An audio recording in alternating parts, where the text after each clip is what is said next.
12 हमारे पास positive case आए थे। उनमें से कल एक जो पेशेंट है वो जब लाया गया तो यहाँ पे ही उसका हमने पहले उसको कुछ सिम्टम्स थे तो उसी के हिसाब से जब उसका रैपिड टेस्ट किया तो वो पॉजिटिव था। फिर हमने उसको पुंछ रेफ़र कर दिया था डिस्ट्रिक्ट हॉस्पिटल, तो जहाँ पर उसकी कुछ देर के बाद डेथ हो गई थी। 12 केस हैं टोटल, जिसमें एक की डेथ हो गई। 200-250 के करीब जो टेस्ट हैं वो पेंडिंग हैं, अभी उनकी रिपोर्ट नहीं आई है। जैसे ही रिपोर्ट आती है तो वो पता चल जाएगा नेक्स्ट क्या होना है।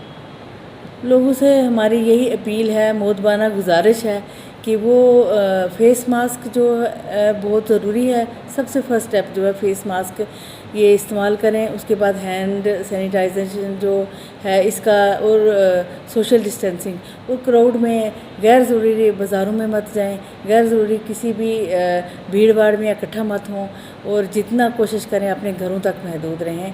तो वैक्सीन साथ में, वैक्सीन के लिए मैं बोलूँगी कि वैक्सीन लगवाएं, तो जिससे कि इनको अपनी इम्यूनिटी, अपना जो ये डिफेंस सिस्टम तैयार हो जाएगा वैक्सीन से।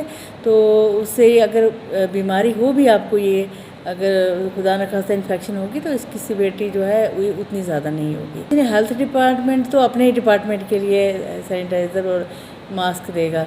तो अगर किसी पहले था कोई NGOs वगैरह देते थे, तो अब लोगों को अपनी सेफ्टी के लिए तो ये करना ही पड़ेगा। अब मास्क लगाना है जब बाहर निकले, और हैंड सैनिटाइज़ करने हैं, या साबुन से हाथ धोएं घड़ी घड़ी। ज़रूरी नहीं सैनिटाइज़ करो आप, 5-6 बारी जो है दिन में हाथ धो साबुन के साथ, वो भी ठीक है बात है।